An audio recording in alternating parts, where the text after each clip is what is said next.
Bon, salut, si tu ne connais pas l'enduropal du Touquet, c'est probablement que tu ne connais pas le monde de la moto, et dans ce cas, bienvenue sur cette chaîne. Et si tu connais la moto et que tu ne connais pas l'enduropal du Touquet, dans ce cas, bienvenue sur cette vidéo.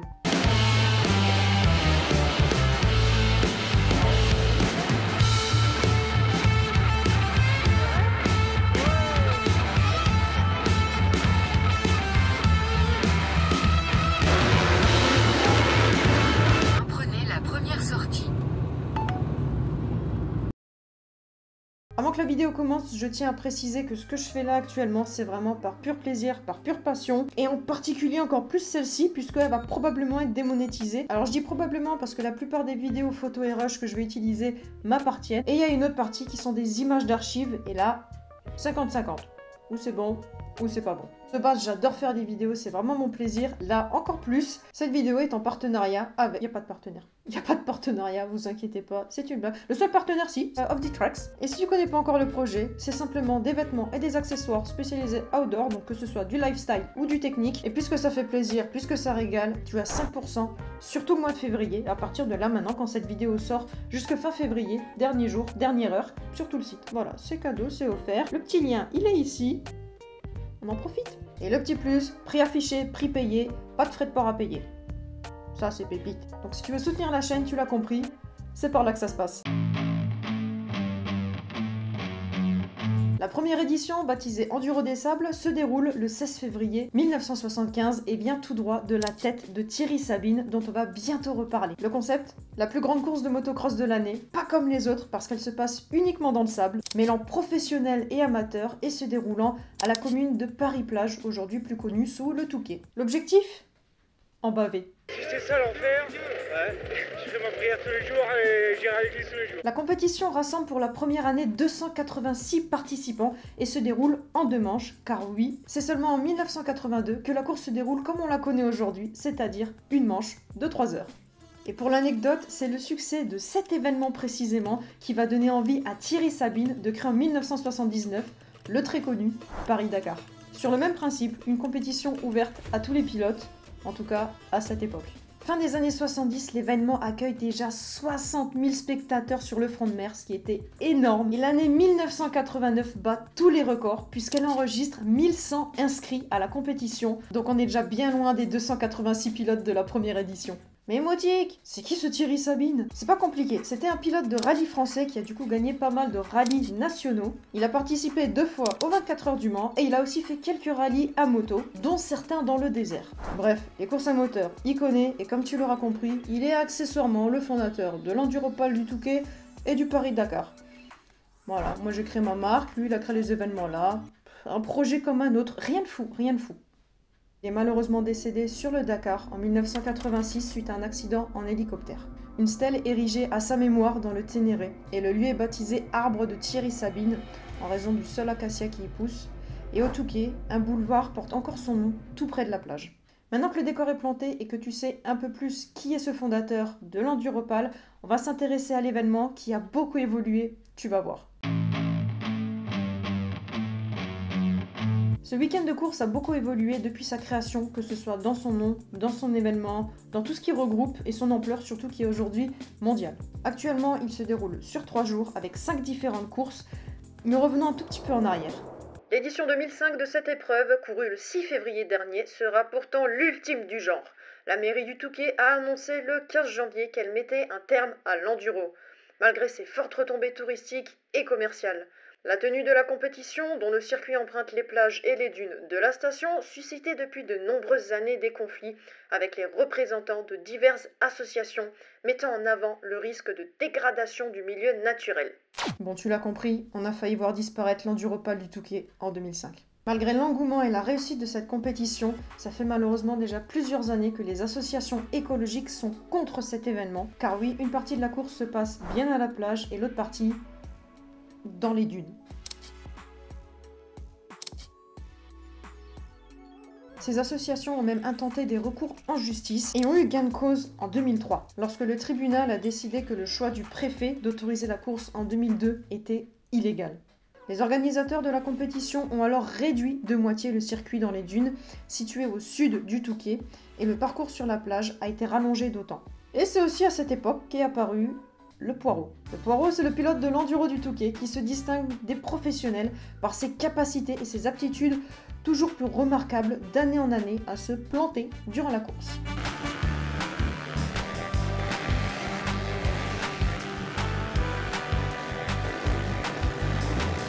Cette appellation part du Goulet, un endroit précis du tracé de la course où plus de 1000 motards venaient s'échouer au pied de la dune et les professionnels slalomaient pour pouvoir passer.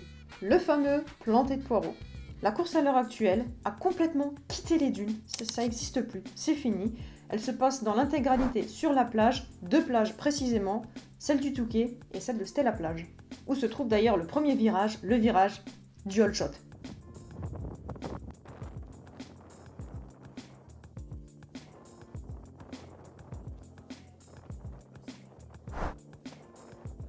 L'année suivante, la compétition déjà rebaptisée Enduro du Touquet passe à Enduropal du Touquet, Pas-de-Calais. Et c'est en 2007 que l'épreuve voit la naissance d'une épreuve de quad le samedi, avec chaque année plus de 240 machines. Le Quaduropal ou Quaduro est né. C'est la seule course du week-end qui se passe sur 4 roues, dans les conditions similaires que la course du dimanche, que l'Enduropal. Quelques années plus tard, en 2010, nouvelle innovation. L'organisation décide de créer l'Enduropal Jeune réservé aux 13-17 ans, renommé Enduropal Junior en 2015. Oui, visiblement, on aime bien renommer les catégories à l'Enduropal. Une course d'1h30 avec un circuit raccourci pour un total de 3,4 km. En 2011, le circuit change de sens. Oui. L'objectif principal des organisateurs était de sécuriser le départ. Avec environ 1 millier de concurrents au départ chaque année, ce changement permettra au peloton de s'étaler, de s'étirer, comme on le connaît aujourd'hui, avant d'attaquer directement la plage et d'avoir une meilleure visibilité. Au vu du succès toujours grandissant de cette compétition et de ce week-end, l'organisation crée l'Enduropal Kids en 2013 pour les 11-15 ans. Renommé Enduropal Espoir en 2015, faut pas déconner, on a dit, on renomme tout. Même circuit que pour les juniors, et cette fois sur 1 heure de course. Est-ce que je vous ai déjà dit que les organisateurs aiment innover? Eh bien le petit dernier crée à l'occasion des 40 ans de cet événement, en 2015, n'est plus ni moins que l'Enduropal Vintage. Aujourd'hui nommée Enduro Vintage Bernard Baudou en son honneur, elle regroupe toutes les motos de 96 et avant sur un tracé de 6,7 km. Et elle aussi s'est d'abord déroulée sur 2 manches, avant au bout de 5 ans, donc en 2020, se retrouver sur une seule manche. Bien entendu, grand final de ce week-end, l'épreuve reine, l'Enduropal. Une longue course d'endurance pour les pilotes comme pour les machines, puisque chaque année, un quart des participants n'arriveront pas à la ligne d'arrivée. Oui, c'est beaucoup. Elle fait aujourd'hui partie du CFS, Championnat de France des courses sur sable, avec 6 autres courses en France. Et depuis 2023, cette course est inscrite dans la première Coupe du Monde de course sur sable, organisée par la FIM. C'est donc la première épreuve sur 3 de cette Coupe mondiale. Ça se passe en France et ça fait très plaisir. Avec l'Enduro del Verano en Argentine et la Monte Gordo Beach Algarve au Portugal. Bon, pour celles et ceux qui ont vu passer la publication sur YouTube et plus largement sur les réseaux sociaux en direct, oui, je suis allée au Touquet de cette édition 2024. Un peu à l'arrache, 4 jours avant, hôtel réservé.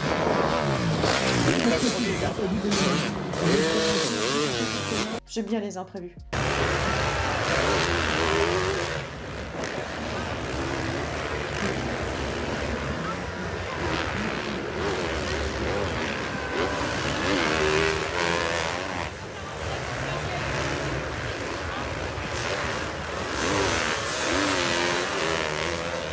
Il y a déjà de nombreux reportages et résumés disponibles, dont ceux sur le site juste ici et en haut à droite de ton écran. Donc je ne vais pas revenir sur tout, on va simplement parler des 2-3 faits les plus marquants dans chaque course, mais avant ça, j'ai le plaisir de te présenter un invité souvent loin des caméras, et pourtant son rôle est crucial dans le bon déroulé de l'événement et surtout de la sécurité des pilotes. Pascal, pour ceux qui ne connaissent pas ce que c'est un commissaire de piste, à quoi ça sert? Le rôle du commissaire de piste, c'est d'assurer la sécurité des pilotes sur la piste, donc de prévenir quand il y a des chutes, de prévenir les pilotes qui arrivent en amont, qu'il y a un pilote tombé, et donc pour qu'ils les évitent. C'est la combienième fois que tu participes au Touquet?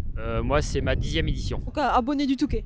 Oui, déjà c'est une passion, la moto c'est une passion, et donc c'est une façon de vivre notre passion de l'intérieur, en rendant service aussi aux pilotes. On fait commissaire de piste en motocross en Bretagne, champion de Bretagne, et donc le Touquet, c'est notre sortie annuelle. Et comment est-ce qu'on devient commissaire de piste? Bah, c'est surtout par relation et puis par passion pour la moto. En général, on le fait entre amis, entre copains. Donc moi, si j'ai envie de faire commissaire de piste, maintenant qu'on se connaît, C'est possible. On cherche des jeunes, hein, parce qu'il n'y a plus que des vieux. Moi, je suis des jeunes, donc et j'ai 51 ans. Donc, si maintenant je veux faire commissaire, est-ce que j'ai une formation à faire? Je viens, je me présente, comment ça se passe? il y a un examen de commissaire qui consiste à répondre à des questions et ensuite, une fois que vous avez votre examen, vous prenez une licence. Vous vous inscrivez dans un club et après, c'est bon, vous pouvez officier où vous voulez, en cross, en vitesse. Bah, merci beaucoup, je vous laisse, la journée était très longue. Merci à vous. Et puis, bonne fin de week-end. Le départ est donné à l'instant et ça part très très fort devant avec des vitesses de pointe qui font déjà des différences importantes. Il y a un pilote qui se détache irrémédiablement. On va essayer d'en savoir plus sur la ligne droite. Cette première course du week-end, on débute avec un magnifique all shot de Vincent Cambier. Mais qu'est-ce que c'est qu'un all shot? C'est bien la toute première étape, le tout premier événement important de la course. C'est le premier pilote à arriver en tête du premier virage. Et qui se retrouve sur le podium ou non, il a fait le all shot. Quasiment toute la course va se dérouler entre David Herbreteau et Thomas Pagès. Oui, Thomas Pagès. Le pilote français bien plus connu en freestyle motocross qu'en enduro. Et Adrien Van Beveren qui n'a finalement pas pu finir cette course pour cause de problèmes mécaniques. Et il a dit lui-même, c'était un pari.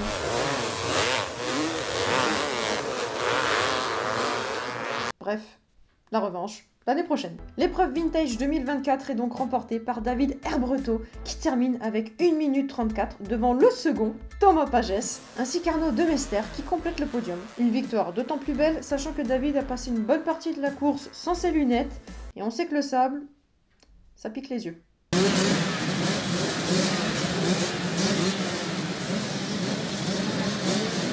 C'est parti, top! Allez, commande maestro! On l'a dit, le numéro 6, le 4 Matt, Wesley Schupp, Mathéo Girard. Le numéro 20. Victoire de Slenny Goyer qui s'est rapidement détaché du groupe et à son arrivée, il était content d'avoir bien géré ses lunettes, simple, efficace, presque une formalité. Victoire également de Léa Abraham, hormis ça rien d'autre à signaler si ce n'est qu'à leur âge, ça roule déjà pas mal. Mention spéciale au pilote 87, Jules Schneider, que j'ai pu suivre durant la course et qui termine pour son tout premier Touquet à la 45e place, sans entraînement sable. Une belle performance qui promet de belles choses pour l'avenir.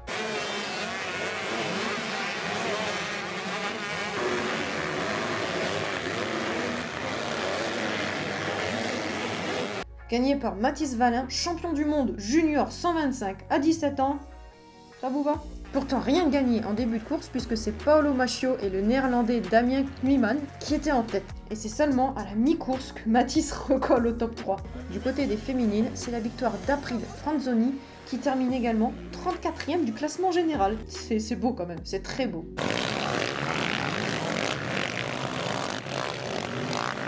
Alors, le Quaduro, une première pour moi, parce que j'ai jamais vu de course de quad, et encore moins dans le sable. C'était juste complètement dingue, c'est vraiment cool.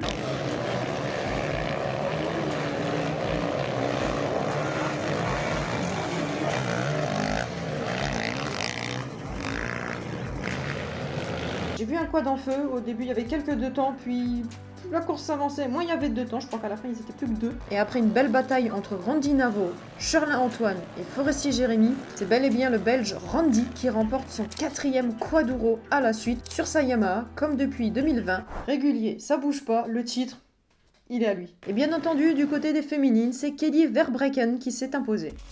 La fameuse, on y arrive. Déjà pour planter le décor, Milko Potisek, triple vainqueur de l'enduro du Touquet, n'a pas pris le départ puisqu'il était forfait 3 jours seulement avant cette course. Malheureusement, suite à une chute à l'entraînement qui lui a valu une belle fracture du bassin.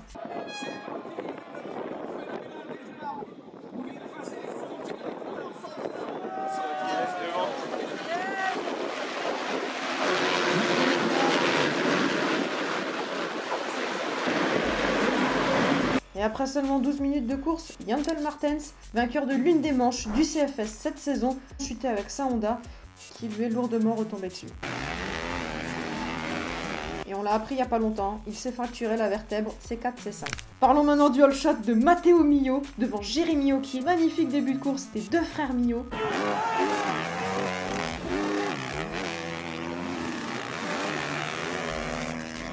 Et malheureusement, durant la course, Florian Mio a subi des problèmes mécaniques qui l'ont obligé a abandonné.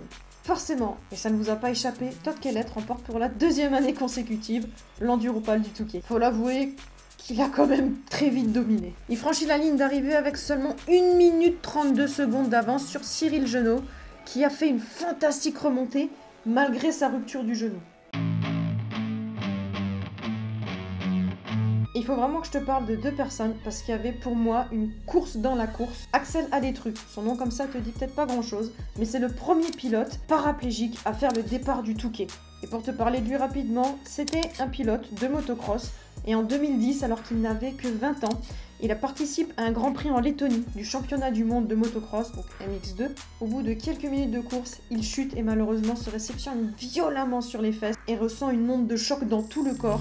Cet accident le rend paraplégique. Contre toute attente, il réussit à marcher et se reconvertit en natation où il a pas mal excellé. Et cette année, au départ de l'Enduropal, il tente de réaliser le all shot et passe le premier virage 4e.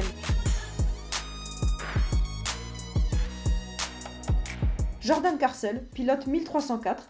Pareil, ce nom doit te dire peut-être même encore moins que Alexis. Et pourtant, il a fait l'intégralité de la course. Il a fait finisher à un bras. Oui, tu as bien entendu, à un bras. Ce pilote a malheureusement eu un accident à l'âge de 14 ans et malgré tout, il termine la course avec 6 tours. 6 tours. Et je peux te dire qu'à chaque fois qu'il est passé devant moi, durant ces 3 heures de course, à chaque fois, je me disais qu'il y en a plein qui avaient déjà arrêté. Et lui, il était encore là en fait. Donc comme quoi dans la vie, t'as aucune excuse. Tu veux quelque chose, tu vas le chercher.